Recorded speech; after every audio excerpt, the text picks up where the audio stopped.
So రీసెంట్గా వల్లభనేని వంశీని కలవడానికి వెళ్ళినప్పుడు ప్రెస్ మీట్లో ఒక్క చోట కూడా పవన్ కళ్యాణ్ పేరు తీయలేదు. సో మరి పవన్ కళ్యాణ్కి భయపడుతున్నాడు అనుకోవచ్చా, లేకపోతే ఏదైనా ప్లానింగ్ చేస్తున్నాడు అనుకోవచ్చా? మీ అభిప్రాయం ఏంటి? అలా ఏం లేదండి. ఇప్పుడు అదంతా పాలిటిక్స్. ఇక సమయం వచ్చినప్పుడు వాళ్ళు మాట్లాడుతూ ఉంటారు.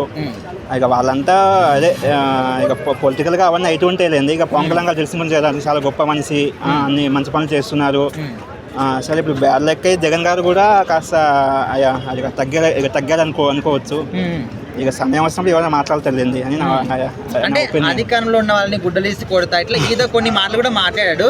సో పవన్ కళ్యాణ్ పేరు ఎందుకు తీయలేదు? ఆయనకు భయపడుతున్నాడా? ఎందుకంటే ఆయన గురించి చిన్న మాట మాట్లాడినా కూడా అందరూ కూడా రియాక్ట్ అవుతారు కాబట్టి. సో మీరేమనుకుంటున్నారు? అది కూడా కావచ్చు, కానీ అట్లా ఆఫీసర్స్ని అట్లా తిట్టడం కూడా కరెక్ట్ కాదండి. అదే ఇప్పుడు ఆవేశంలో కోపంలో అవన్నీ వస్తాయిలేండి. ఇక ఎందుకంటే అది వాళ్ళ కార్యకర్త జైలు వేశారు కాబట్టి ఆ కోపంలో అది సహజంగా వస్తుంది.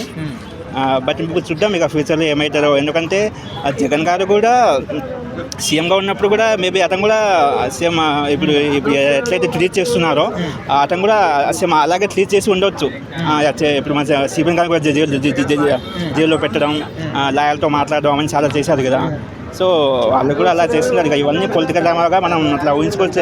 బట్ పవన్ కళ్యాణ్ గురించి ఇక మాట్లాడచ్చు అంటే ఇక వాళ్ళ మనసులో ఏముండవు, మరి ఇక మనం ఏం చెప్పలేము. అది ఏమన్నా ఉండొచ్చు. పవన్ కళ్యాణ్ గారు చంద్రబాబు నాయుడు డెవలప్మెంట్ ఎలా ఉంది? బాగుందండి.